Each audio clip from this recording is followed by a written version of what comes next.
Yes, sir. Okay. You can start.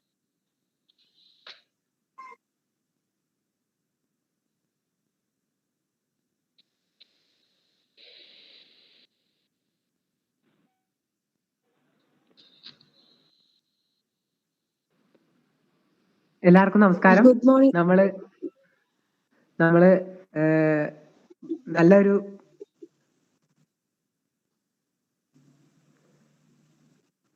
നമ്മളുടെ പരിപാടി തുടങ്ങാൻ പോവാണ്.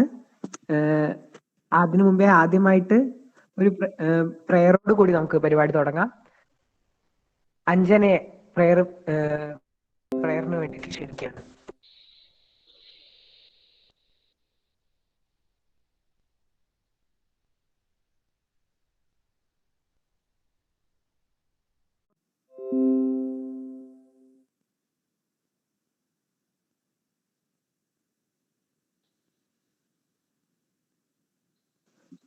സർ, അഞ്ജന ലീവ് ആയിട്ടുണ്ട്, അവർക്ക് നെറ്റ്വർക്ക് പ്രശ്നമുള്ളത് കൊണ്ട്. Okay, Naurin. Okay, let's start with welcome note. Naurin, please. Good morning, everyone. It is my pleasure to welcome everyone to our beautiful venue today. Welcome to the international webinar on the topic Changing Trends in Teaching, viewing the Indian teaching scenario through an Oceania lens, presented by Miqesia Student Council of Farook Training College. A Japanese proverb goes like, better than 1,000 days of diligent study is one day with a great teacher. There is no problem with the students diligently studying on their own way. In fact, it's preferred and most common method of studying in this world. It is an ideal and noble profession in the sense that a teacher remains honest and studious in his profession. He gives the gem of his mind to his students. The words of wisdom are far more value than all the wealth, and everyone can get benefit out of them. We would like to extend a special welcome to our guest of honor, Professor Raju Chako, sir, who will be speaking later. And he was one of the state resource person in DPEP project. He was a district resource person of SLAP project and worked as a teacher trainer and teacher resource person for many years in BRC. And he's true inspiring through his profession and his hard working. Then our principal, Dr. Muhammad Salim sir, who is presiding over the event, and the chief guest, Professor Raju Chako sir, also welcome to the event. Once again, I warmly welcome to all my teachers and non-teaching staffs and all my students, friends to this event. And our principal will be taking to us shortly, including a medical emergency case. So I would like to invite our chief guest, Mr. Raju Chako, sir.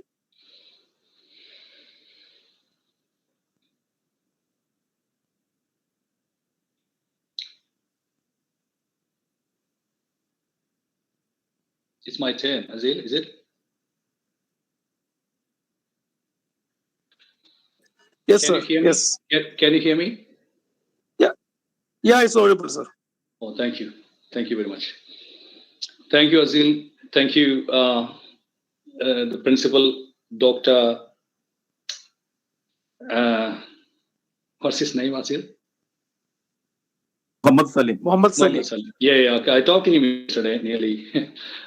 It's nearly 40 minutes. So we know each other, and he came from the same environment where So we were the teachers. So we met them. I met him before and talked to. And thank you very much for giving me a chance to talk to all the students. Especially, I'm very happy in this field, being a primary school from Malappuram district. Then I came to Australia in 2008, and I'm in this field from 2013 onwards. So I'm so happy in many senses. The first, an ordinary teacher, just having the qualification of TTC. So when I joined as a teacher, I had the TTC training only. So from that level, I could come to Australia, and if I see the student, it's really, you can say, a spectrum of the intellectual people all around the world.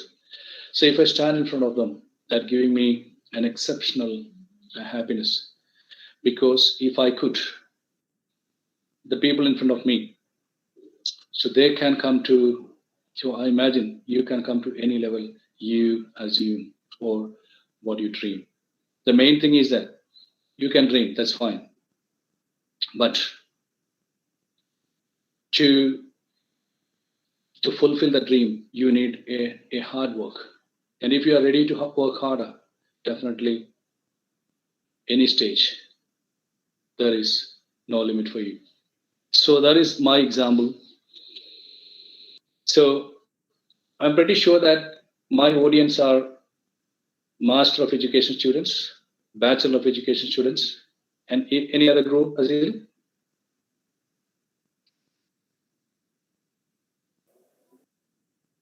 Hello?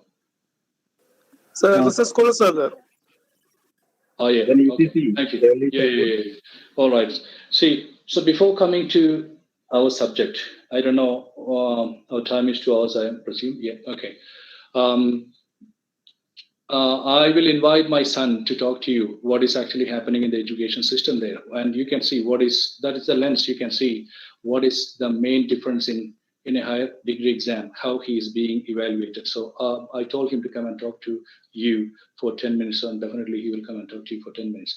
So I'm just introduce what is actually happening in the education system here. And there is, so just like in our country, so the school education is 13 years here. That is, it starts from year 3. Year 3 is called kinder. Year 4 is preparatory, or we call it prep. And year 5 is student is enrolled in year standard 1. Here there is no standard, we call it year 1.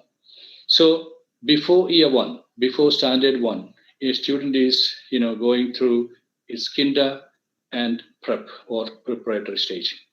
Then the primary school is from 1 to 6. In some schools it is 1 to 7, but in most of the schools it is 1 to 6 primary.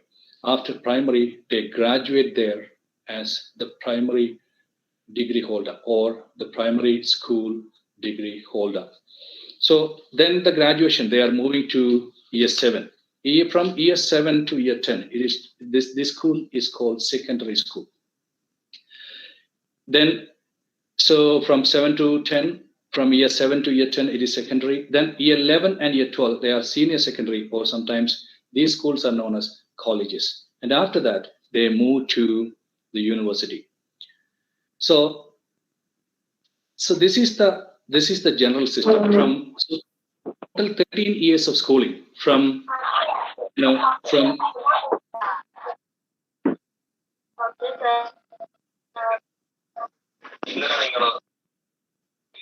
Is it a question to me, please?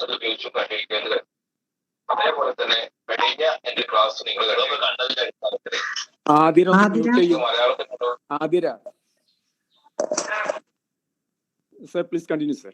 Sorry for the mistake. That's fine. So from 3 to that's the journey. The journey of schooling starts from year 3, from kinder, prep, primary, secondary, senior secondary. But unfortunately, all the students no need to go to all these 13 years of schooling. There is a choice in Australia. It is called, there's actually a structural problem in Australian education system. It is known as broken school choice model. What is this broken school choice model? After year 10, they have a choice to break their schooling. In Australia, a child is eligible to do the work and get paid after 15 years and 6 months. So when they finish their year 10, they will come to that age level. So most of the students, there is a tendency here is that they are breaking the school system and they are going for some work. What are the works they can do? See, before Okay, I tell you, they can come to some works. So where they get the training for the work, that is very, very important compared to our Indian school system. Here, from year 1 onwards, they are learning some life skills. For example, my daughter made cakes after studying home economics in school. Home economics means they should be able to manage their home, the cooking, and to, to live a life of their own. So from third year 1 onwards, the child is okay to go with some kind of skills. And when they're coming to year 4, year 5, year 6, year 7, year 8 onwards, they will get a chance to learn multi-skills. So they can go for year 9, they are going outside, and some organization giving them some job training, job skills. They can go to a pharmacy, they can go to a supermarket, or they can go to the many places or the tea shops. They can be a short-term apprentice there. They get some life skills. With this life skill, they go to after year 10. So they get a break. It's called broken school choice model. They get a choice and they go and they work. So unfortunately, what is happening? This freedom is, so I'm an Indian. I'm an Indian father. If somebody asks, is it okay or can you agree as a father, your children go after year 10 and get some work and they start living independently? Is it good or bad? A man who was born and brought up and have some Indian culture in me, I say no. But here, the parents are so happy because they don't worry about their kids. Education is totally free. Totally free means up to, I'll come to that later. So up to year 10, year 12, education is free. So before that, these kids, they break and they go, they do some part-time jobs and they get money. They live with their, their friends. We can call them boyfriends or girlfriends. They're living together. Or if they are staying in their own house, they are paying rent to their parents. See that system. So from year 15, then 15 plus 6 years, they are started living an independent life. So they have their own choice, they have their own freedom. So they come, they are self-sufficient. Definitely there are a lot of issues related to this one, but an education system. So what is the ultimate aim of education? To help someone live independently. He should be able to go with his own privacy, his own dignity, his style of living. And if he's quite okay, then they call that is the fulfillment of education. In that sense, that is the basis of this broken choice model. If they are happy, they can. And when they are getting mature, for example, after 21 years, if they feel that they wanted to go for the university, that is okay. No need to do any kind of year 11 or year 12. I will tell you later how it is possible. So the normal system is starting the school year, starting from year 3, then finishes with kinder, then finishes with year 12. Then they go to the university system. What is happening in the university here? How they can get admission in the university? University, there is an exam in year 12. There are 2 stages after year 10. Once, if you are interested in vocational education, you no need to go write the major exam. Major exam is called VCE exam. Then the other one is VCAL. So what VCE means? Victorian, the curriculum-based education. So this will enable you to, the exam. This will enable you to go for any university degree. In the other one, you can go for some skills, means some job skills. You can be a plumber, you can be, an electrician or any trade you can see. You can go with that one. And let me say one thing at this time, the most paid jobs are plumber, electricians. That means that technical expertise needed, skills are, is paid well here. So that is an attraction of the students to go for this one, but that's not easy. They should complete a 4 years of apprenticeship with some, they an expert in the field. So 4 years of after completion of there are some criteria what certificate or what course he should do for a particular program. I can tell you later. So when they finish this one, so finishing their course, they can go to this apprenticeship. When they finish their apprenticeship, they can work independently. It's a highly paid. For example, I can tell you now, one in Australian dollar is equal to $55. So the minimum payment for 1 hour to a plumber is $90. That means 90 by 55. 4,500 Indian rupees for 1 hour to a plumber. And if he works 8 hours or normally 8 hours, just calculate. So that's an attraction. So they are submitting themselves for the 4 years of the learning and the practice. They will be getting benefited for that one. It is in a highly paid back. Then, so I told you how the kids get enrolled in the university system here. At the year 12, there's an exam. I told you after 10 they can move to 2 streams, VCE. That means if they wanted to study higher courses, they can go for this curriculum exams, or otherwise they can go for this practical based skills. So if one student finish this one, there is these kids are assessed on the exam, and also on the practicals they did in year 11 and year 12. So they will be assessed when they finish year 12 exam. They receive an ATAR score. ATAR means Australian Tertiary Admission Rank score. This is a complex statistical evaluation.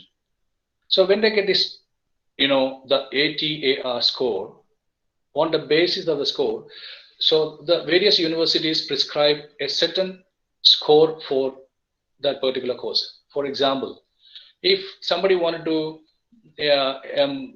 enroll in a nursing degree, they should get minimum 60 ATAR score.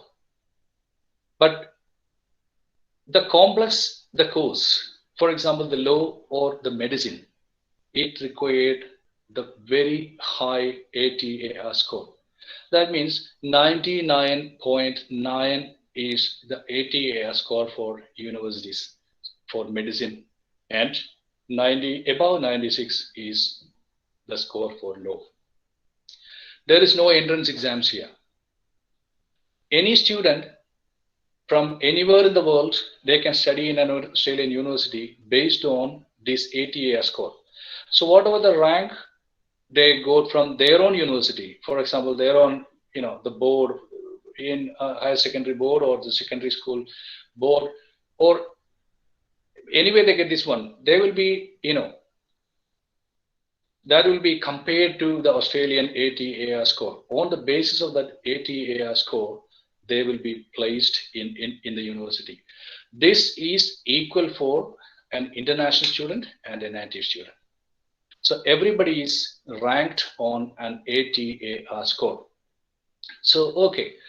So if I think my ambition is to become a lawyer, but my ATAR score is just 75.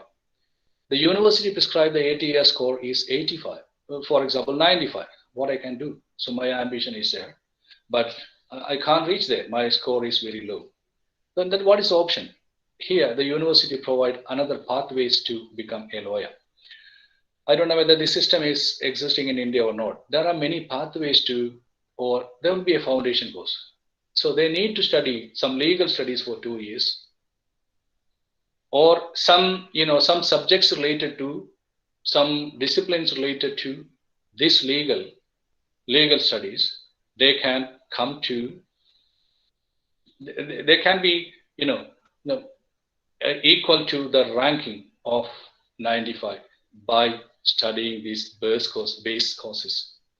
So if anybody is doing a foundation course or a bridging program, they will be eligible to attain to their degree. So if a low degree is 4 years, then they study 2 more extra years, and they can enter into a legal study. So this is possible in Australia. So when somebody finish their age, means, I told you the broken school choice model, when they finish at 10 and they at the age of 21, they wish to join for a university course, they can enroll there as a mature year or matured student. There's a pathway, there's an entry. They need to go for some basic, they should prove that they are okay for the degree. No law or no medicine is possible, but if you wanted to become a nurse or become a social worker or any discipline, just like a accountant, that is possible. So there is you need to go for some numeracy, literacy plus basic skill foundation or bridging program. So this will enable the student to work after 15 plus 6 months, or enjoy the life, and they come to a period when they think of going for a high degree. It is possible here. So I told you the system, how they are going to. Then the government is prescribing, there is a system. The government is prescribing everyone who is doing any job should have a minimum level of learning.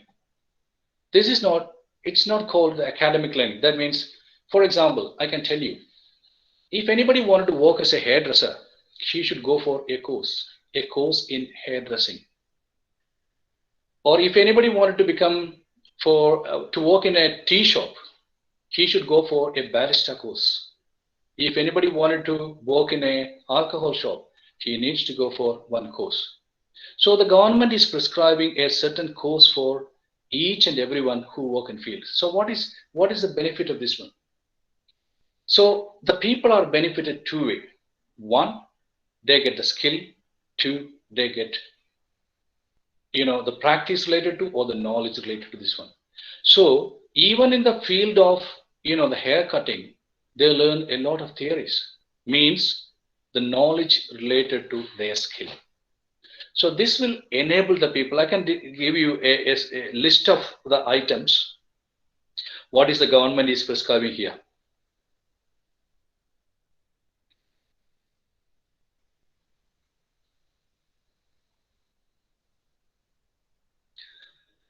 Yep, there is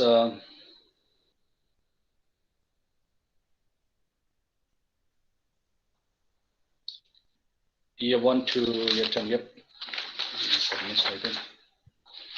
Okay. Yeah, I'll bring it back.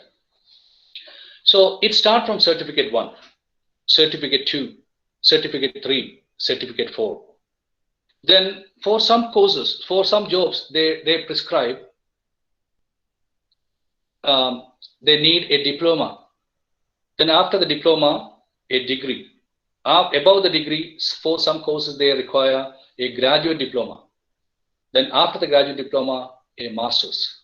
And after the master's, a postgraduate diploma. Then the last one is a PhD. So the government is prescribing a framework of quality for each and every employment to make it every skilled worker is having the skill plus some scientific knowledge related to that one. That makes the Australian, the workers, they are unique because they know the knowledge related to that one and also they acquire the skill. The government is demanding that everyone should be knowledgeable plus having that skill. So that is the workforce is really, in a sense, they are self-sufficient. I can tell you an example. In the schools here, for example, here is a driver. What is the qualification for a driver in India? They should pass the driving test. So before the driving test, definitely they should go for the learner's test and driving. The skill, that's fine. In Australia, if you want to be a driver, you should go for the learner's test first. Then you should go for, some test related to, that's a computer assessment test. You will be given some scenarios or the real situations of driving. Then you have to answer that one. So you pass the second one. So learners, then this graphic test, then the actual, the driving skill. So you will get a license. That's fine. But can you be, if you wanted to become a heavy duty driver, just example, if you want to become a bus driver, you need to go for the first session. No, that won't be eligible to drive a bus. What is required?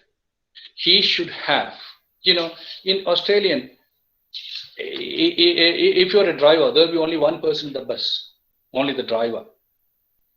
So how is it possible to manage all the passengers in the bus with a single person? So the technology comes to help the driver. How it is possible? Because there is a system, there's a ticketing system called Miqesia here, just like a bank card. People put money into that one. When they get into the bus, they swipe the card. And when they finish their journey, they do the same thing. They touch off the card. So the money will automatically be deducted. There is a system, just like I noticed in India as well in some buses. He can control the opening and the closing, everything else. Not enough. Not this technology won't make him drive a bus. He should go for some other skills. What are the skills? He should have anchor management, because the many passengers, they will be behaving in a different way. He should be patient enough to control the situation. He should have some knowledge about how to help the people if they do not know how to swipe the card or how to put the money into this one. So he needs to know the technology. See that combination of all of this one, that will make him to. So this is actually what is happening in the world. The knowledge means more technologically advanced, and one should be able to equip an umbrella of all these skills will make him to manage one situation. So most of the companies are looking for the people they are able to, to deal with these situations. How an emergency management, how the presentation skill, how he can cope with, a very, unexpected scenario. So all this is, one sec, please. So when it is posed, this will make them. This is the difference between an Indian driver and an Australian driver. This is an example. What I told you, when the world is changing, the education system should change. And the people who are in that system, the children and the teachers, they should also change. On what basis they should change? What is demanding them to get changed? How a teacher can change? What is the new role of a teacher? New role of a teacher in India and new role of a teacher in the European countries. So I just took the example of Oceania. So I told you I will invite my son, who just finished his master's degree, and he will tell how he was assessed. That just to know what is the difference of assessment in our country and a country like Australia. So his name is Alfred. I welcome Alfred, and I will join you after when he finishes. Alfred, please.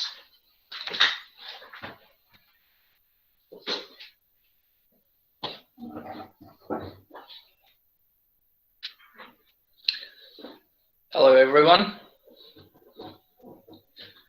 Alright, so as my dad said, my name is Alfred, and I've recently just finished my final exam for my master's. In which I found it very different from what I heard from some of my friends back in India. And the exam itself was just very different, because rather than myself sitting in a room and writing out or recollecting my memories of everything I learned throughout the year, Instead of that, I was put in a practical scenario where I would be down the line with my career. So I had a patient, and the patient had a condition, and all my teachers wanted to know was how I would respond and how I would prescribe to the patient. And by doing so, they're assessing my practical knowledge and how I would apply all the learning that I've done in the last 5 years put together, and how I would make do and what I would do in that scenario. And I find it a lot more beneficial, and I believe it's a lot better to do so that way, because in those scenarios you're not sitting in front of a desk and writing out answers.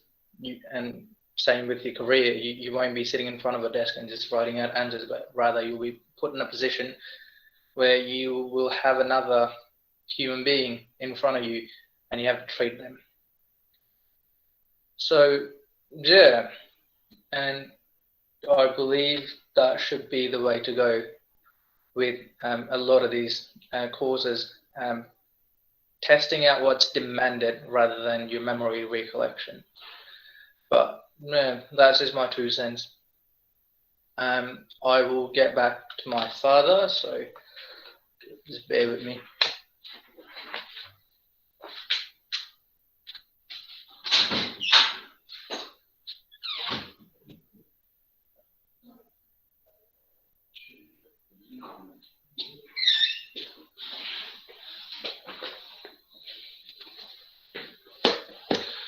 Thank you, Alfred. Yep.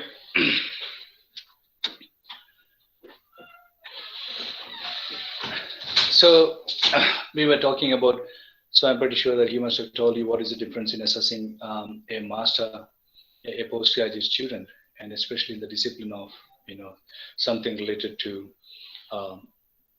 the medical field. He's an athletic physiologist. It's called, just like, the physiotherapy there, they are doing some kind of assessment and referral in athletics, if any, some injuries related to the, in the athletic field. So this assessment is only on the basis of, not on, so what a child can remember during 2 years of time at the exam time. That is an outdated one. How do you know that the person who is able to, remember all the things and he can put into black and white at the time of the exam, and he will be the real qualified person who was not able, because of many reasons, not able to put that into the paper at the time of the exam. So that system makes almost all the, the systems in the foreign countries, and especially in Australia, different. So this makes a greater, the achievement in the field of education here. I was noticing, so what is happening in the primary school? So I always, we will have a discussion on what to my my daughter who is in year 5, standard 5 here, how they are learning. So their learning is, initially it is almost similar to what we learn. It is, the child focused, but here we say it's a child first. Then giving a lot of chances for the kids to learn by themselves. It is an individualized learning. If there are 24 students, most of the in almost all the classes we have 24 to 28 students in one primary school. It is a, the child focused or the learner focused education. You think about an Indian classroom where the teacher is providing one scenario to all the students to get done. How is sure that all the students are of the same level of their, the capacity the capacity to, the comprehend the items, or his, the coping with the strategies. No, they are different. So definitely they need, a child-centered or individual-focused education. That is actually happening in the primary school. I'm just waiting for my daughter to come. She hasn't come from the school, and she will tell you 5 minutes about how she is doing a project. So how this is possible? So a lot of strategies helping the teachers in here to do this individual focused, to apply a model of individual focused, the teaching. So before I continue, it is quite monotonous. One person is talking, there is no interaction happening. So Azir, I wanted to hear something from the students' part, please.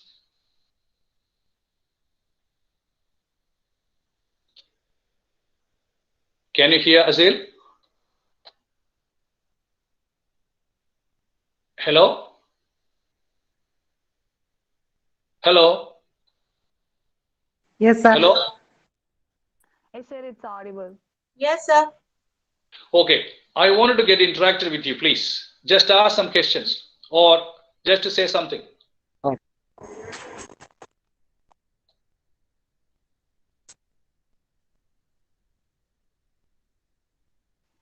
Sir, I would like to know about the job opportunities and you are a person who traveled from here to Australia and you have reached a lot of heights.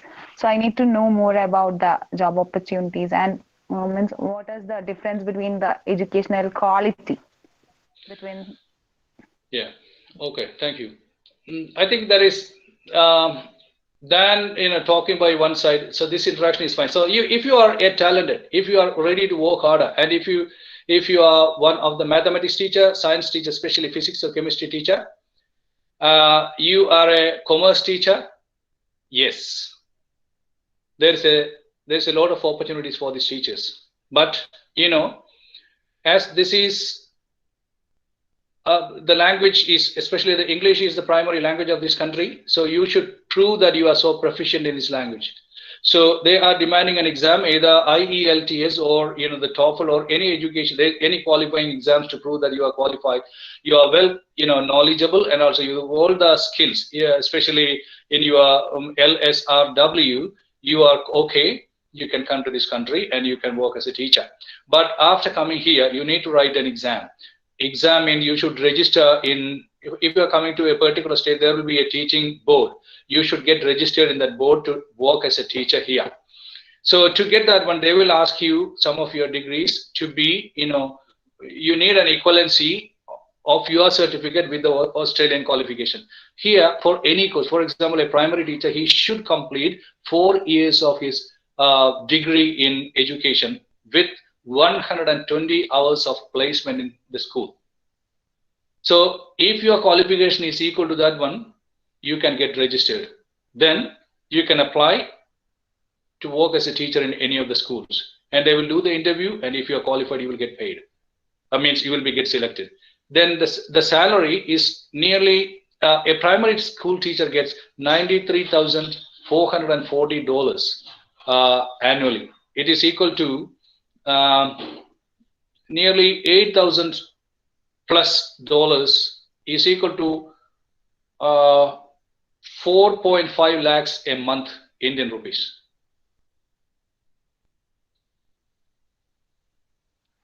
Sir, you have told that we have to complete 4 years course, but we are doing the 3-year graduation here. So what is the next step for that?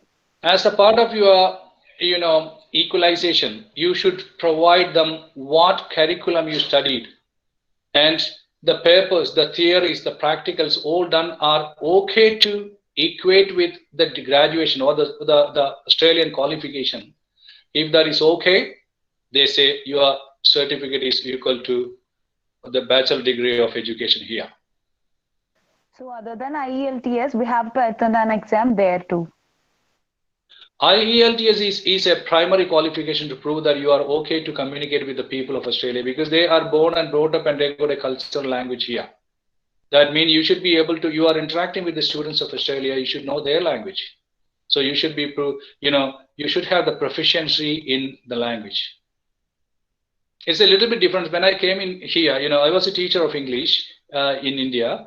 When I came here, the first thing the most intricate part for me to comprehend them was that they are using a lot of cultural language. What is the difference between the cultural language and Indian? For example, Indian language is plain. They are using their culture. So, and they have their own, a little bit of their own terminology. And they are using the cryptic language, just like, they precise everything. For example, air conditioner, they say aircon. Means afternoon, they say ao. For example, that person, they say that block. Just like, so you should be able to, understand the cultural language, then you can communicate with them easily. So the school at the time of the interview process, they will check whether you are able to do this one. So definitely the part of the interview to select to the school, you should take a class there. And there will be the school, the teachers, for example, the panel, and also the students will be there. And whether they will be checking with the student, whether they can be, okay to follow this teacher or not.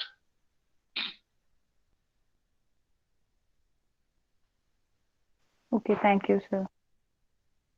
Afifa, yes, thanks. Yeah. Hello, sir. This is Renu. I'm a B.Ed student at Farook College. So, do you think such a system in Australia can be applied in India, especially considering the population and even the aim of education in India is totally different from that of Australia? So, do you think such a system is applicable here? Renu, what is the aim of education in India? If you don't mind, please.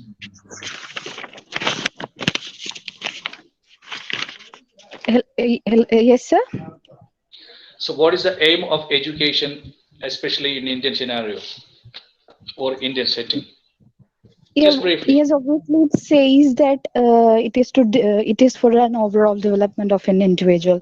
But it doesn't okay. Please, hang on, Renu, hang on. Overall development to achieve what? Or to make them what? Make them able to do what?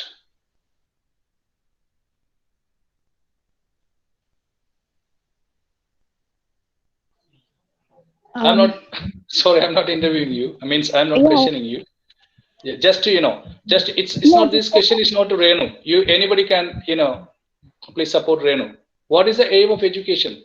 That's what aim of education in India, aim of education is in Nepal, aim of education in Australia, aim of it's the same. Live independently. Yeah, that's true. That's true. To make oneself live alone means live independently. He will be able to, tackle what is happening outside world. He should be able to do, should be able to, respond according to the changing world. So the duty of the education system is to enable him to cope with the changing world. For the technological advancement is coming. I told you about a farmer here. So what is a farmer doing here? The farmer, he's having some, the Australian government is put a framework for them. If you wanted to become a farmer, you should have a certificate. It could be certificate 1, certificate 2, certificate 3, certificate 4, certificate, then the diploma. Then after it's going to degree, graduate degree, then master's, the PhD. So he should go with any one of the certificate to that based on what he is doing. So then he's having that knowledge. Plus, he should know the economics of his farming. He should have some ideas related to the business or the marketing of that one. Then, he should know about the hygiene or the keeping or the preserving of his product and so on. A lot of things to learn. That means just a course won't make this one. He should be given the practical skill to achieve all these one. So the technology helps him. Here the farmer, he may have 5 acres or 10 acres of his crop. What he's doing with the help of the the technology, he's doing all the tilling, he's doing sowing, he's doing, the machine is done, the watering is done by the machine, everything, and a single operated man. The harvesting is done by himself, and the storing is done by himself. You see, so that means the changing trend in the world is that he should have a thorough knowledge to live as his own. The technology helping him. So what is the duty of the teacher? If the changing world require one system, the teacher should familiarize that system to the child, if he is in India or anywhere in the world. Unfortunately, what he told is right. Is this kind of a system is possible in India? I say not impossible. It is possible, but there are a lot of barriers there. Overcrowded classrooms, the lack of this, the infrastructure, and I'm pretty sure that the government is doing very good for to make the infrastructure, the facilities, providing a good system there. The smart classroom. I am away from Indian school for the last 13 years. I don't know what is exactly happening, just the knowledge from the friends and also from the reading from the newspapers. So I'm pretty sure that there are some barriers, but the barriers are there. That means how we can, leave the kids alone to a world. It is continuously changing with an old and outdated technology system, or the tactics or the strategies. So who is responsible to bring a change in this one? Renu, you are right. There's a little bit limitations, but to learn a child to learn, that is quite, I think that is possible. Why we can't?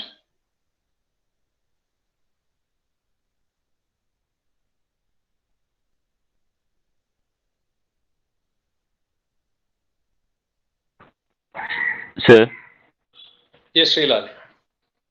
your son well explained the evaluation system. I understood that there is no paper pen evaluation or recollecting evaluation system through interview. I have a doubt that if the board is not satisfied, or the board noted that the performance is poor, what's the further procedure? He will be given another chance. One more question, sir. One more question. I doubt my question that is the whole school evaluation system is in the same way, or what the type of school evaluation system? Please explain. See, the evaluation system here is not on the basis of what the child writes. That is actually, you can call this as a CCE, continuous and comprehensive evaluation. A child is evaluated not at the end exam what he wrote in the paper. There is no paper exams in the schools up to year 10. So they will be, continuously and comprehensively being evaluated at every project they do.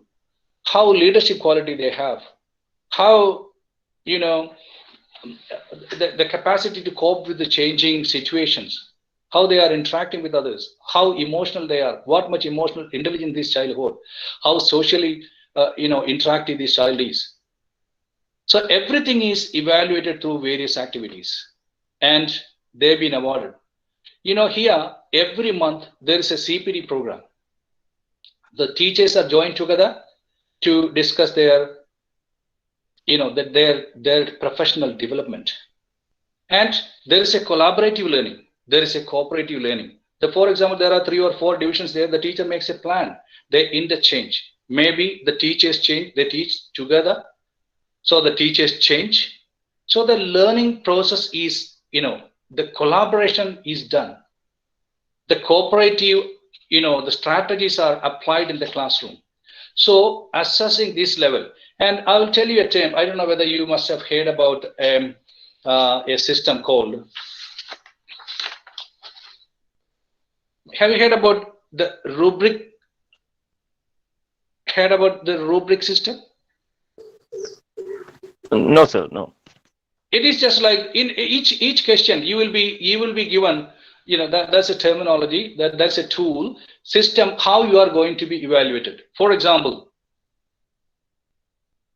you were told to write an essay, especially in literature, and they will tell you at the side of the question, that will tell you how you are going to be evaluated. What we are looking for this grade. what we are looking for this grade. For example, if you wanted to get a high distinction, what you need to do, what we are looking from your, your product. So a child will know, yes, if I apply this level, I will get this mark. If I apply a little more higher, I will get this one. So that means the child will know his gradation. So how much effort he needs to get to reach to that level. Just give an example for in your classroom to your children. See, I'm going to give you a test.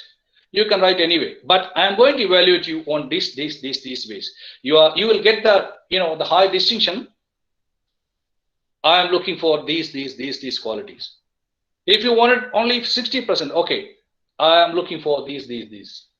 So the evaluation, the child is knowing that how he is going to get evaluated and how much he can apply to get a certain score. And the second question you asked Srilal, for example, if the board is not happy at this one, definitely he will be, he will be given another chance. See, you have to, a little bit more preparation is needed, and you will be given another chance. Sir, what about the psychological approach in teaching that is related to our India and Australia? What is the difference, major difference? Shihab Katie. Yes. Could you please explain what psychological evaluation or support or teaching strategy you are applying in India? Okay. Here we approach multiple intelligence, emotional intelligence, and Vygotsky's some concept taken from Vygotsky's approach. That's fine. Okay. Okay. How do you are instilling the quality of emotional intelligence in a child?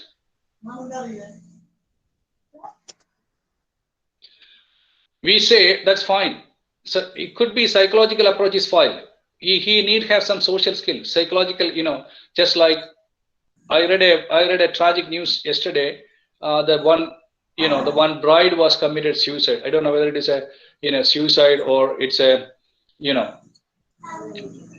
it's an assassination or something else. I don't know anything about that one. The bride was found dead, and her husband was an educated man, and I think he got a professional, a job as well. What was wrong with that man? Educated, well educated, highly professional, but still something happened.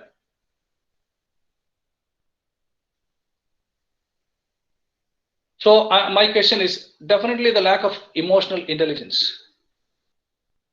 Even though he is qualified, he lacked a lot of, Shihab, what he told, he lacked a lot of qualities. So how we can instill that this, the psychological, the terminologies or the strategies you said. Here what is happening is there is a strong relationship between the teacher and the child. If you go to a primary classroom, you will be amazed to see that strong bond between the teacher and the student. And the teacher is interacted with the parent, and the father is helping the child by interacting with the teacher.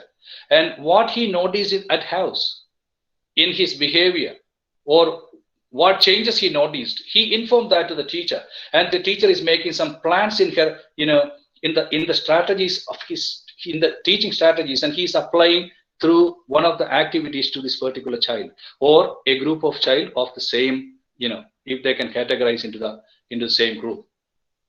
So the emotional intelligence, the Vygotskian, the theories, or if you go back to the behavioralist, the psychologist, everything is possible based on the activities what they are being provided to them, not on, we say, unfortunately, what is, I'm sure that I was a teacher there.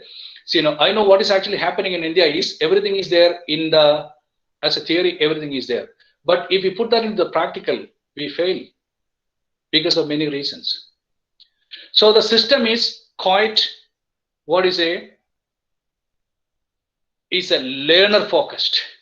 There is only one practical side is not there. There are many strategies. Teacher is simultaneously applying many strategies in the same class to the different groups with a collaborative and cooperative teaching strategies.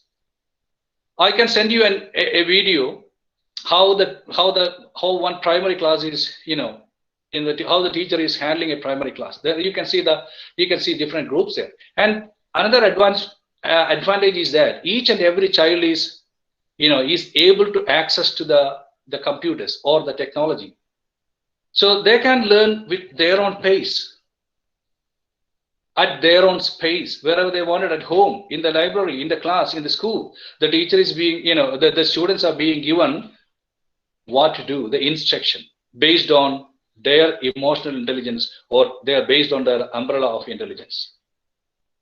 So they are accessible to the system, they can do, and the teacher is just as a facilitator, facilitate the activity. And through the continuous and the comprehensive evaluation, he is evaluating the child. So in the application level, theoretically, all the systems are there in India and in Australia, but in the application level, we are a little bit more far ahead. That makes the real advantage in the classrooms here. And the kids are very, very confident. Then, for example, if you are asking about what is a culture existed in 1800 in Ethiopia, they are quite okay. Or in Ethiopia, in 1800, they go to the computer, they go to the Google, they search it, and they pass this to their friend, or they pass this question to their friends, and together they discuss the same thing. They discuss their findings. They take to the teacher. Sir, we found this in 18, this one. They are putting into practical. How? In the art class or the drama class, they put on the clothes as the same as what the people in 1800 in Ethiopia put on. And they will find that when they go to the art teacher and ask them, make a research, how that dress is possible. The art teacher is coming to the class and they're helping the children to find the attire suited at 1800s in Ethiopia. And they find the language is what is spoken there. What was the culture prevailed there? What were the social activities conducted at that time? So you see, the child is efficient, and he's quite okay to go and find whatever he wanted with a collaborative process of contacting the teacher, the art teacher, or anybody else, his friend or his father or someone else. This is a self-paced learning. This is possible here. That makes the difference, what is happening in the majority of the schools in India. I never say not in all the schools. Some schools are really, really, appreciably in the top level. They have the quality higher than that of Australia, I'm pretty sure. And especially, I'm not satisfied with some of the, the quality of education sometimes, for example, especially in mathematics or in the science. Our children are really, the children that are coming from Indian schools, they are really brilliant in science subject and mathematics.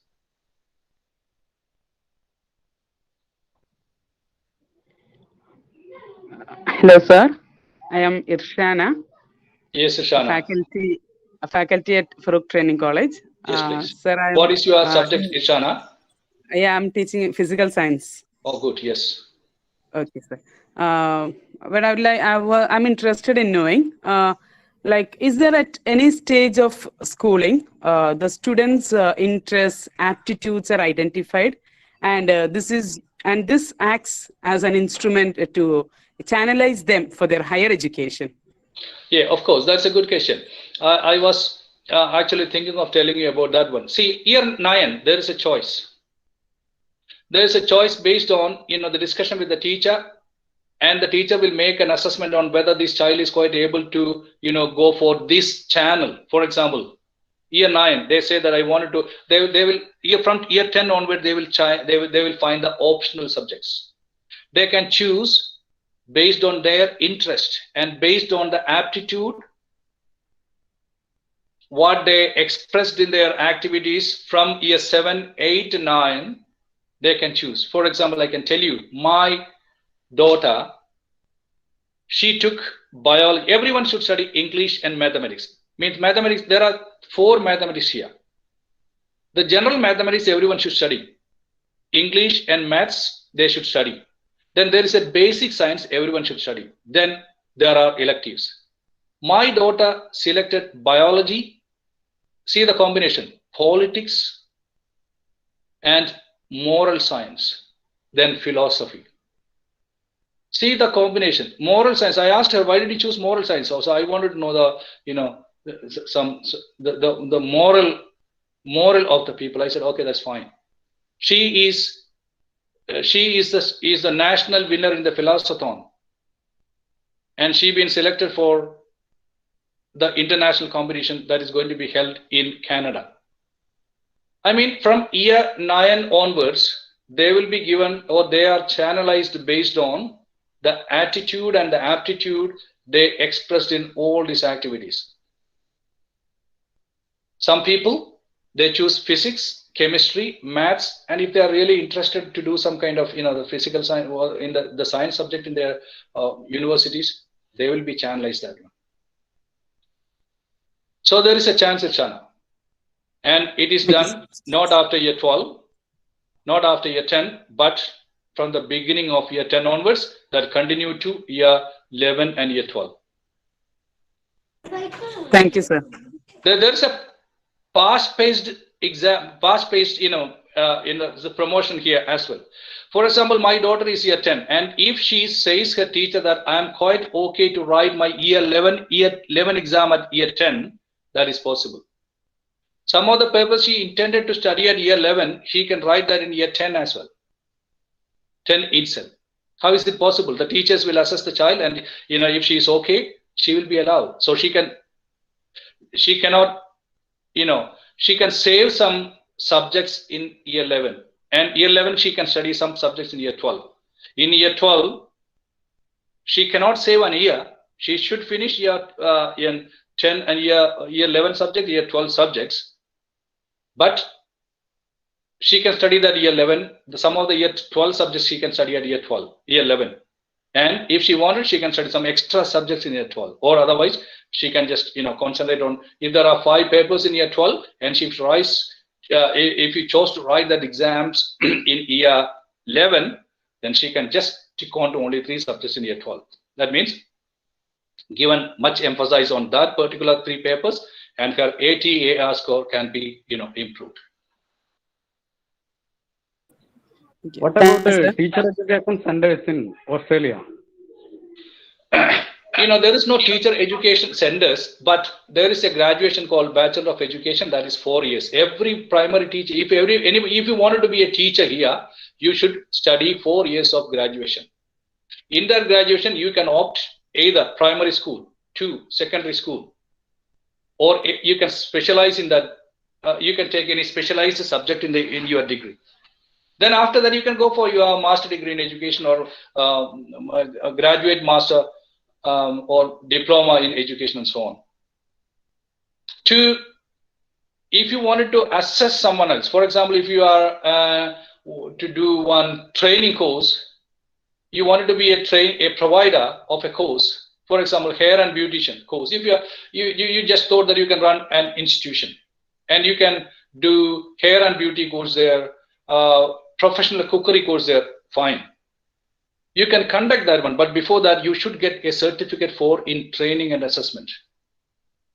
If you have training and assessment, you can do, or you can conduct a course and you can assess the students. There is an international standard. I said you certificate 1 to certificate 10. Not certificate 1, 2, 3, 4, then diploma, degree, master's, PhD. So there is no technical centers like this. There are some centers are there, but they should have this training and assessment, and also the prescribed norms by the government. Sir, can you please inform us about some of the differences that exist between the teacher education curriculum that exists in India and in Australia? That's a big question. I sent a video to your teacher, and I'm pretty sure that the teacher will, he will provide that video to you. That will explain what is happening in the curriculum. The thing is that Australian curriculum is, the one purely the learner first. Second one, the collaborative, the collaborative learning is emphasized. Cooperative, the curriculum demands the cooperative, the strategies. And also, if you can say some of the pinpoints, if you say some kind of the digital responsibility is maintained, and also the computational thinking is included, then collaborative classrooms, innovative pedagogy, life skill and workforce preparation. Then the other thing is the student-led learning. I can tell you an example. Is that Irshana asked me the question. For example, if you are teaching Second World War in a classroom, a child is not happy to learn Second World War. What would be, if you are a teacher, if you are a history teacher, what would be your reaction?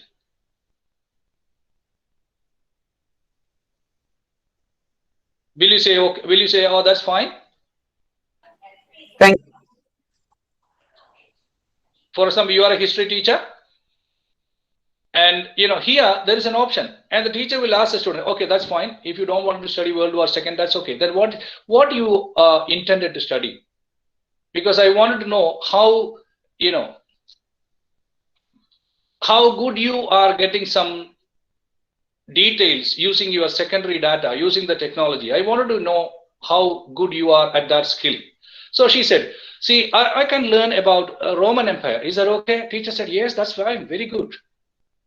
So a project is being given to the student, and the student is happy because that is his. That is what we say, the student-led learning. And the child go back and talk to her friends. See, I'm going to to make a research on the Roman Empire. Are you happy? Some group, okay. There's a group, and they together search for the new learning, and they submit. So the teacher is, I tell the rubric tool is there. So the teacher is evaluating the students based on the tool. Oh, okay. Whether how did they do this research? What is the strategy they applied for? How much secondary data is included? Whether they, provided any, the support for their finding. How we can say that this is true. So this is called, the references. Whether they provided the references, how much, the quality of the content, the quantity of the content, quality of the content. So everything is searched. So that is possible. And instead, no, you should study World War II. I will make an exam, and I will, I will ask some questions. You should be able to answer for what happened in the World War, how it happened, how it ended.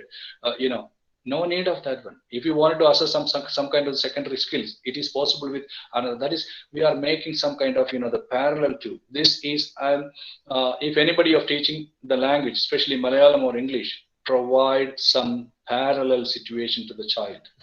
Do not stick into teaching what is given in the text. Text is just a tool for the child. The teacher is to get what is given in the text, and teacher should create another parallel to the same to what is given in the. For example, if a language item is given there, if something a syntactic item is given there, that's fine. Create a parallel thing. The child familiarize the items given here first, through the presentation of the teacher, or through the scenarios what teacher is being created in the classroom. Then make a comparison with what is given in the text. So he get a chance to compare what is in the text for him from the given scenario by the teacher. That means always a parallel. That is the best strategy, especially in the classrooms. Sir, Yes. most of the doctoral theses in our universities are utterly waste. Cannot contribute nothing to education. The PhD only for the sake of professorship maintenance. What about the PhDs in Australia? Our PhD is only for doctoral thesis. That PhD cannot contribute nothing to our education. What about PhDs in Australia? I think that is your opinion, Shihad. You think that is, it is just like, okay. Unfortunately, if it is so, so it's quite unfortunate. PhD is a scholastic ability. He is contributing something as his own to whatever field he is doing a research. He is to bring something quite new. If it is not happening, what he said is right. That's a waste of, just for the sake of doing one. Okay, I'm not coming to the core. I'm not a person to evaluate or the judge whether it is so or not. But here I can say, if anybody do a PhD and at the end result is not, if he cannot score 80% in his PhD, that is a shame. So everyone should minimum get 80% in the PhD. That is what I'm talking about, the end result. Then the process is really tough. That should be 100% original. I underline 100%. You have to get the ethics committee report to start your PhD. Second one, your feasibility should be approved by that committee. The third one, your data collection should be 100% your own. Next, you should present this PhD. You should do at least 3, you have to put your paper into a professional group. Should be in the outside university. You should do minimum 3 teleconferencing about your subject with international university scholars, and you get approved of that one. You should prove all the documents to show that you did all of this process. Then comes to the valuation. Just like there, we have an open defense here. And you should be able to prove that that is 100% original. So, if you go through all these process, that will be pure, that will be original, that will be actually a contribution in that field. That's why it's really a tougher thing to get a scholar to, you will be a real doctor in philosophy of your discipline.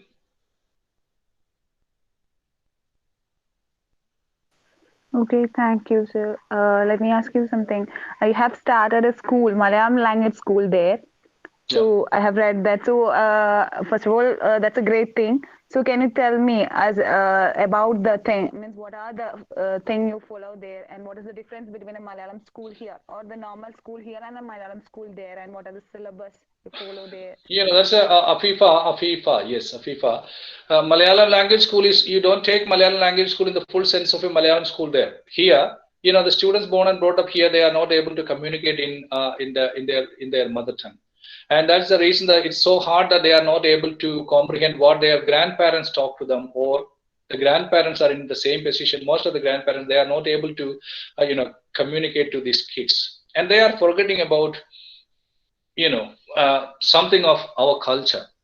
So I thought that will do something good if the children, they're born and brought up here and they are not able to comprehend the Malayalam language, not read and write the Malayalam language, to be given some kind of practice. So I contacted the Department of Education there, and we affiliated one school, and we started I created one, the pedagogy, methodology, and a curriculum, and I submitted that to the Department of Education, and they approved it. We got the recognition, and we got a grant. The government is providing us grant to run that school. So we are running the school on Saturdays, 3 hours Saturdays. So we are just making them. First of all, I'm just providing the DPEP strategy to just them to hear the language first, familiarize some of the the concepts in their mind. So it is building, then going to just mean what you can call from the concept to the word, then to the letters, that the following the opposite way what we learn, how we learn in our time. Some other teachers are also assisting me. Sir, you, sir. Please, Ashwani. Yes, sir. Sir, now we have discussed a lot of things that regarding with the quality of education. Yeah. So let me know that is there any language flourishing programs are conducted even from the primary session to the higher in order to flourish the flesh of the teaching and learning? You mean what language you mean? The mother tongue? English? The way of communication, how in or in countries? See, the people are born and brought up in a country, and the class is being taught in the subject. Then the communication is not a barrier at all. And especially in the literature class, if in some of the optional classes, if they opted English literature, there are two English here. The subjects could be two categories of language. One is general English, second one the English literature. So if you opted literature, that is a new way of learning, and especially they are being given a chance to completely indulge in the literary world. The teacher, they are providing a lot of materials that they can read, watch. There are movies, especially when they are studying about Shakespearean drama. They will be given chance to watch the Shakespearean drama. They will be provided the characters and their the plot, subplots. Then only the teacher introduces, and teacher is talking about what is, for example, if the children being given a chance to watch the Macbeth, and if the drama they have to study is, for example, the Tempest.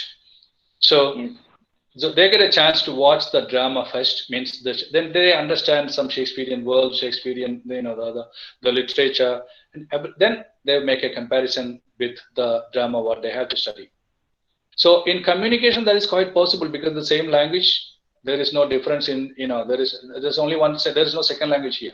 Second language is there. If they are interested, they can learn second language. Most of the students study Japanese, Chinese is possible. Some are study German. Okay. Now the department approved Malayalam as well. But,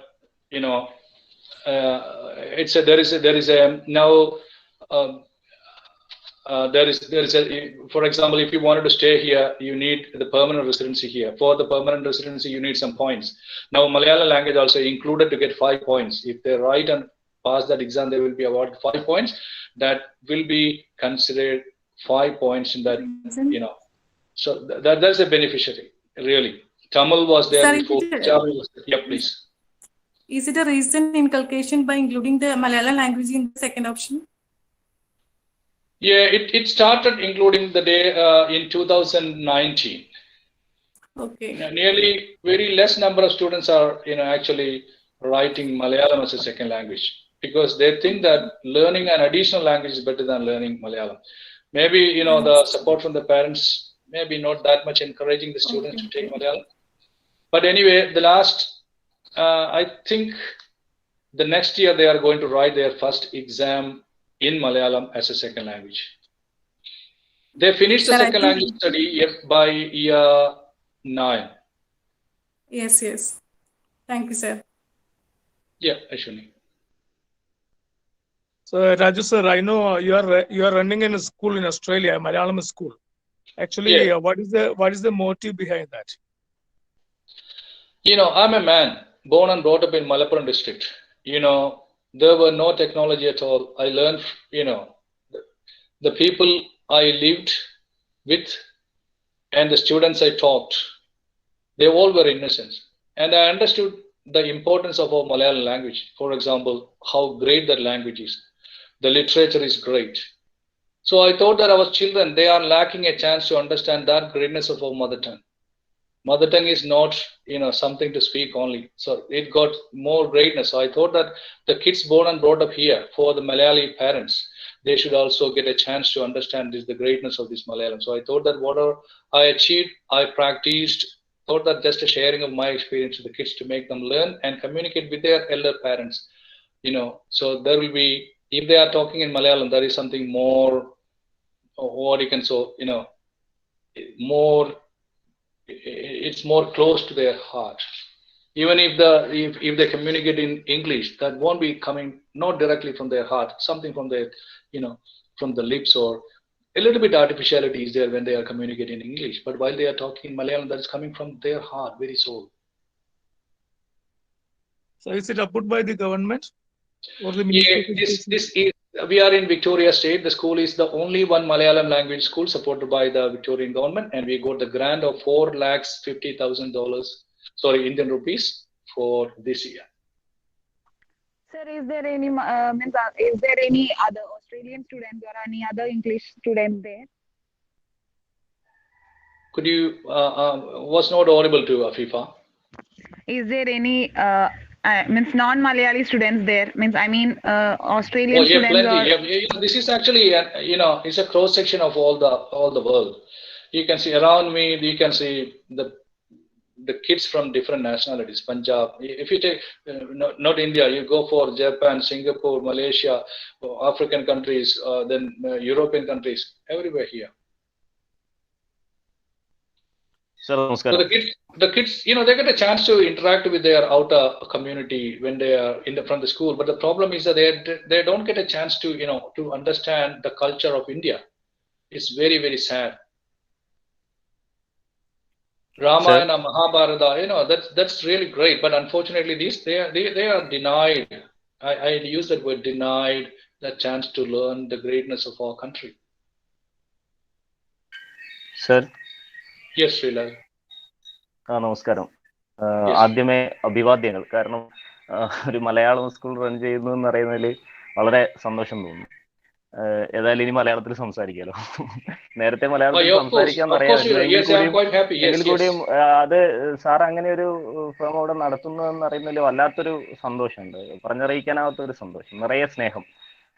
അപ്പൊ എനിക്ക് പറയാനുള്ളത്, അതായത് ഈ poor performing children അല്ലെങ്കിൽ അത്രയും learning disability ഉള്ള കുട്ടികൾ ഉണ്ടാവുമല്ലോ, അതിന് പിന്നെ നമ്മളുടെ ഇവിടെ സ്വീകരിക്കുന്ന റെമഡിയലുമായിട്ട് എന്തെങ്കിലും വ്യത്യാസം, അവിടെ പ്രത്യേകമായിട്ട് എന്തെങ്കിലും പിന്നെ ടീച്ചിങ് മെത്തേഡ്സോ അല്ലെങ്കിൽ അവരെ പ്രത്യേകമായിട്ട് പരിഗണിക്കാൻ വേണ്ടിയിട്ടുള്ള എന്തെങ്കിലും പ്രത്യേകമായിട്ട് സ്ട്രാറ്റജി, നമുക്ക് അഡാപ്റ്റ് ചെയ്യാൻ പറ്റിയ എന്തെങ്കിലും സ്ട്രാറ്റജി അവിടെ ഉപയോഗിക്കുന്നുണ്ട്? എന്താണ് അത്തരം കാര്യങ്ങൾ? ആ ഏരിയയും കൂടി നമുക്കൊന്ന് ഡിസ്കസ് ചെയ്താൽ നന്നാവും തോന്നുന്നു. The learner-focused education is really very stronger here. The teacher is not talking to the whole class. Teacher is facilitating to groups. Teacher maybe made some group based on whatever the strategies she thought of, or whatever on basis of what maybe because of the intellectual capacity of the student, maybe because of their sociability, maybe because of their leadership qualities, maybe because of their intelligence. So if a categorization is happening due to the collaborative learning strategy, what they are applied in the school, there will be some learning programs for the slow learners. It may be purely for the psychomotor abilities of the child. Very less amount of cognitive development focused. But all these students are engaged. For example, some students are researching on the ancient civilization that happened in India, just as you. These groups been given to, to find the attire in Indian culture. So they are so quite happy. They find the sari, the different, the styles of, the dress they put on as a part of their culture. So they are happy. So what is happening here? They are up to the peripheral level. They are, connected to the Indian culture. Some are going deeper. Some are finding some innovative things from their learning. So everybody is engaged because the teacher is applying in every school. Every students have their own computer. So Srilal, it is possible. It is possible in the sense inclusive education is possible if you, not the learner first strategy. If you are applying the learner first strategy, it is possible. But it needs the support of the technology. It needs a collaborative and cooperative strategies to be applied in the classroom. And here there are teacher support people are here. For example, in a class, there is some people, so they got some training in certificate 4 in education, they can come. They are not the teachers, but they are coming and helping these students. They are helping the teachers in the classroom. So there won't be one teacher. There won't be some support of this. See, I said the certificate 4 in education. The support teacher people also will be there. So it is possible, because this is a welfare country, and the government is supporting much in education. This is possible. Unfortunately, we have that ideal. What he said yesterday, we were talking. I was talking with Azil and the inclusive education, and he did a special training in that one, and he said some the pathetic situation, what is happening in the inclusive education, what is actually happening in the schools. I'm so sorry for that one. Yeah, in a system where a lot of the lack of a lot of support from the government strategy. I'm not blaming anybody else, not of the government, but of the system. See, these all are there, but our duty is, in the midst of all these, how we can support the students, how we can make them equal to the changing situation around the world. In the COVID situation, what happened to? The learning became self-paced, self-saving education. They should know something to do, something for them only, to protect themselves, to protect their family. So the education, you see it, what a change happened to our teachers. They will be, you've got the mastery in technology, mastery in conducting the seminars, webinars, interacting with, multiple, 40, 50 students simultaneously, they are giving back. So the quality of the technological quality of the teacher is much, much improved, Srilal. Thank you, sir. Oh, okay, sir. Okay, sir. Clear enough. Thank you. So what kind of education they are providing at preparatory level? Prep level, yeah. Preparatory, it is purely activity oriented. My daughter was, I enrolled her in a school called Girabanya, and she was so happy to go there. The reason was the activities. We can call that as a simple, simple projects.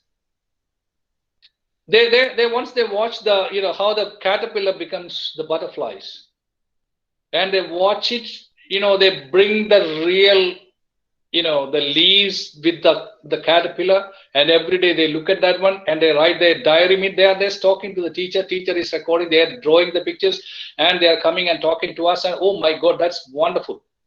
And the teacher is taking them outside, making some research. They may be coming in, they were going in a beautiful dress and coming back with the muddy clothes, just playing in the mud. They are doing some kind of research. Oh, great. So it is completely activity oriented. Hi, Professor. My Raju. name is Anne. Yes, Anne. I would like to ask you something personal. Can I? Yeah, I'm pretty sure that you will ask the general personal. Yeah. I would like to know the role you play as a father in America. You run a school in, Australia. You run a school in Australia for for encouraging Malayalam. And was it so hard for you to be a father of a teenage girl and an adult boy? You have to manage both culture, right? I guess you value for Indian culture too. And was it so hard for you to manage to balance both culture and raise your children? Thank you for the question. Ask Anne-Marie Shaji. What subject you are? I'm social science. Okay, that's a great subject. I like it. Thank you, sir. See, Anne-Marie, honestly speaking, most of the Malayali parents are a little bit worried about their children, because they spend a lot of time outside. They have all, the native friends here. And these people, as I told you before, they have in the Australian system, there is the broken school choice model. Most of the students, and especially in some of the government schools, they because of the low SES of the parents, maybe they are distracted from the school and they are having some kind of relationship with they will have the boyfriend, they are coming out, here, and they have their privacy and dignity. And after 15 years of, not after 15 years, even after, we cannot question the children. Why is it so? That's against. And they'll be rude and they'll say that you have no right to ask me why.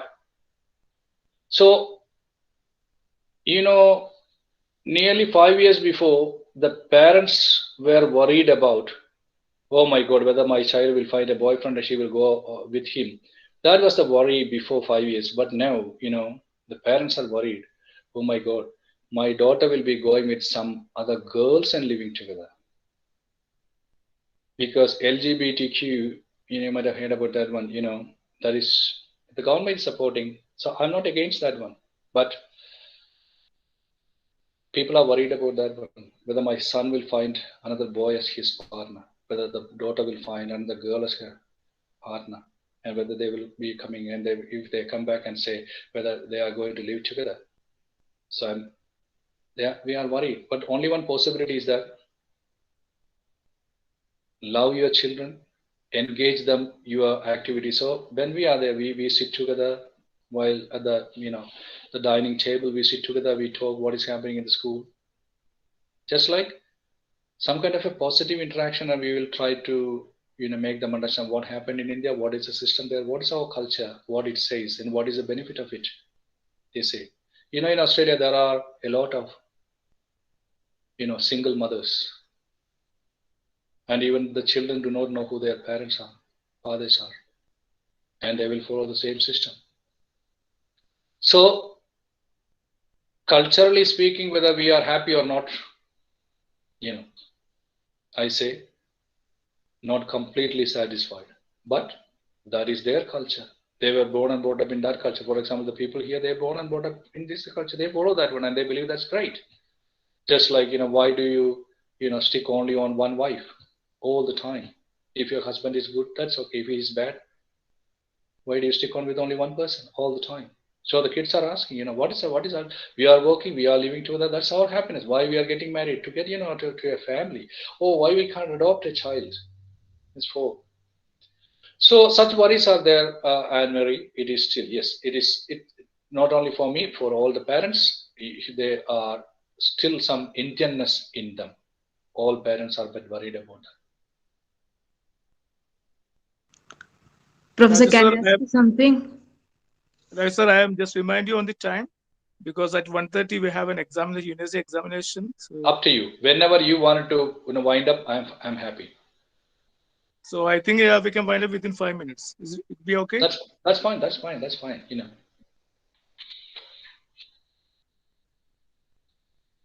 Yep, we have 5 minutes. Anybody?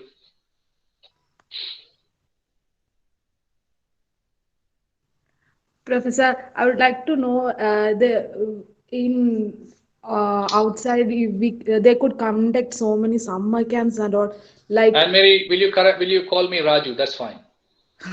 Yeah. So, Mr. Raju, I would like to ask that during summers and all, they used to conduct so many camps and like for each academics, I guess. Do they really helpful for the students, these camps and all? Like I used to see in films like there are so many band camps, I guess, football camps, so many camps, science camps. Do they really help the students for their academic? A camp is for. There are the camps will be a purposeful camping. Camping not for the sake of meeting together and spending some time. No, there's an educative purpose behind that one. Either the application of what they learned and to put that into the pragmatic side of what they learned, or it may be for the leadership, it may be for living together, it may be for to mingle with, to understand some culture, the socializing. All these are the part of the training. Each student should they should undergo such kind of trainings. The camps are for that one. And there are skill subjects, just like if they are interested. This country is giving very, very importance to sports. So there will be, they are providing a lot of camps from the very beginners to up to year 8 or year 12, sorry, year 12 or up to the age of 18, they are providing a lot of camps. And this will be really, really helpful for their development. Sir, do these camps help them to get an admission in a college? No, admission is purely based on their ATAR score. If they couldn't prove that, then they should go for some kind of the pathways. There is no sports quota. I think there is in a sports quota. No. Education is entirely different. There is no such quota. If you are happy, you can join in some kind of sports universities, sports colleges, or sports programs. My son, he was a gold medalist in 4x100 relay in Victoria State. So he chose athletic physiology as his major for his graduation. So if the students are happy, they can join there. And there are a lot of, the chance for their development, especially in if you wanted to sports as a career, that's fine. So do these activity help them to get scholarships or something? There will be, for example, if he's a good player, soccer player, and he proved his skill, that when he will be, get permission to some clubs, and he can get a chance to get paid. Thank you, sir. Thanks, Anne-Marie. Asir sir, principal sir join ചെയ്തിട്ടുണ്ട്. Yes, please. Naurin, you can invite our Hello, principal Sil sir. Hi, sir. Hello. Yes, Salim sir, I can hear you. Yeah. So, respected Raju sir, sorry for the delayed entry. No, I heard that one. In an emergency, you should do that side. So I appreciate you that you did that one. That's great. That is humanitarian. Okay, sir. So, respected Raju sir, I am not in a position to switch on my video. Anyway, I think at the beginning I was here with you. As in the title, I think it was a lens, a term lens. I think actually it was not a lens. From the beginning, I can hear you for half an hour. It was like a mirror, I think, not a lens. Yeah, the lens like is, the mirror and the lens is lens. Through a lens, you can see the other side, maybe magnified, or as maybe not as the real. With a little bit difference. The lens, so that's I use the term lens in the sense, you can magnify and watch the things what is happening in a brighter light. Okay. The two sides, so that is what I thought by using that word. And actually I thought that is a monotonous while I am talking only one side, so that's a monotonous. Then I thought that that's interactive. If they wanted to know something else, so I can talk about fully that. interactive. Sure. Okay. So it's my great pleasure to be with you after long years back. I think you remember our school days years back. Yes, sir. Yes, sir. Everything. Yeah. But you are now fully Australian. With the family, you are there. Yeah, I came to Australia in 2008. We became the citizen here. All my 4 kids are here. They all are the citizen. Once if the parents are citizen, they will automatically get the citizen. Otherwise, they should born here. My last daughter, my Ava, she born here and she got the citizenship. Once if you are a permanent resident, if a child is born to you, they will automatically become the citizen. If you are not a permanent resident, no, they will get an Indian passport only. Well, it means their parents' passport, parents' country passport. But so now they are here, they studied here, they are in tune with the system what is existing here, so they are happy to. We born and brought up, our culture. My boyish heart is happy to go back. I use that word boyish because still I believe that my country is rich, my country is great. Comparatively, in many things, economically, in a welfare sector way, this country is great. But culturally, I like my country. That's great. So I can't forget our country, the people like you, people like Shihab, Asil, they are, Shihab Katie, he was my bosom friend. And Yeah. and once we all together did some kind of changes in the Bachelor of Education college at the time. So I can't forget any of that one. That's great. And he was a great psychologist of our time. Okay, sir. Anyway, I would like to express the heartfelt gratitude to That's okay, sir. I share didn't with us. actually. I didn't take any class today because I thought that an interactive class should be interactive. I should make use of some of the Yeah. technology to explain some of the norms and the concept here, and especially to a wider audience like this. I wanted to interact with the people, so just like a wider audience Okay. like this, interaction will be less. So I thought Yeah, that we it have could be our interactive. research scholars also here. Research scholars also joined with you.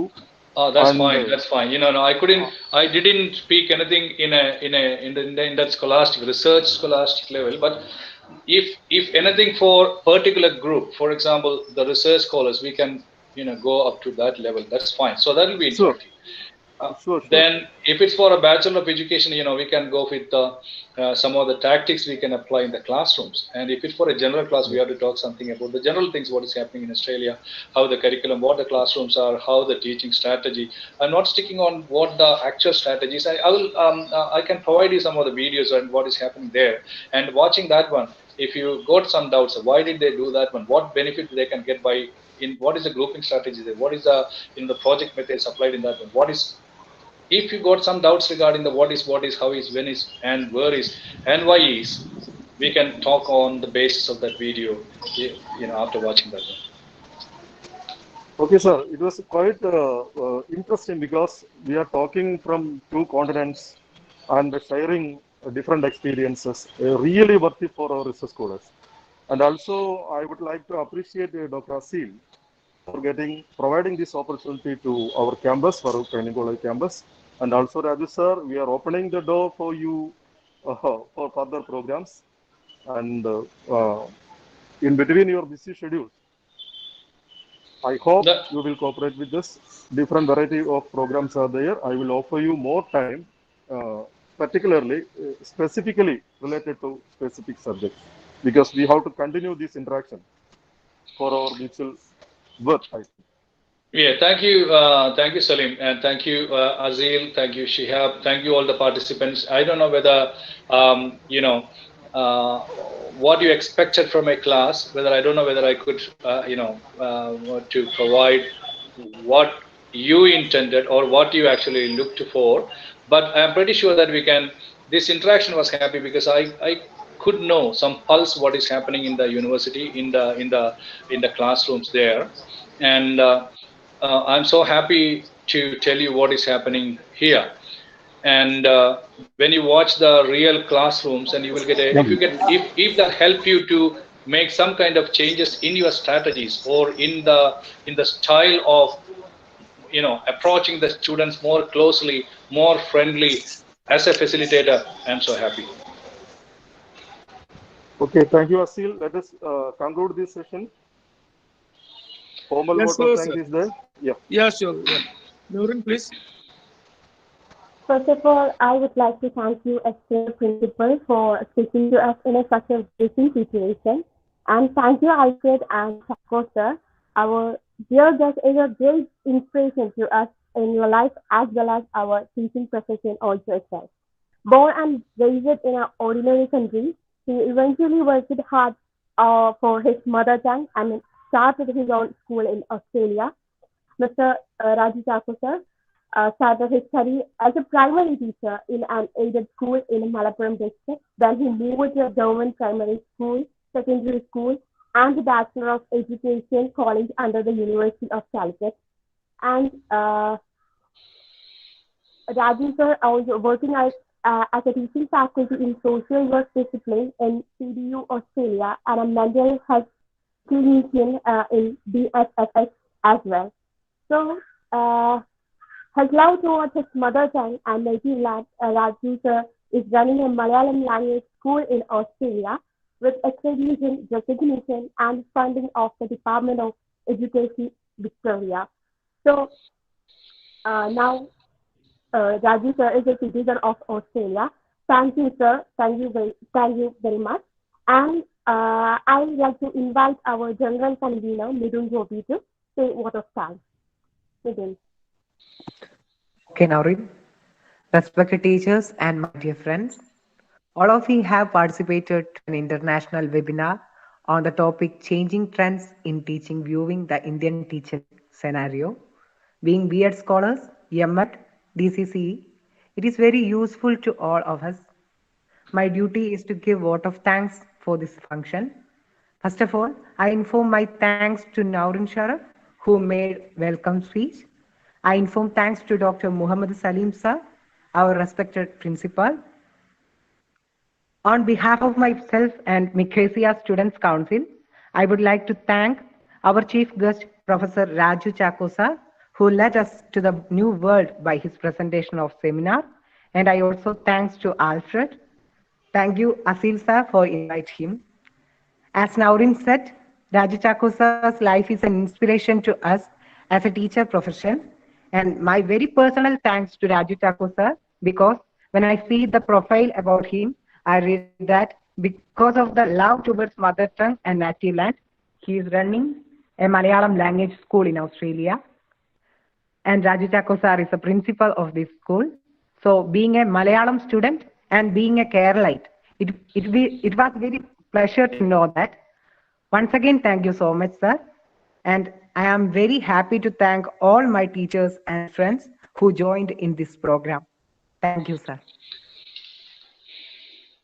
Thank you, all of you, from my part. Hope we can meet some other time with, thank you. Thank you very much. Yeah. Thank you very much, Raju sir. See you again. See you again. Bye-bye. Yes, sir. Thank you very much. Thanks, Asil.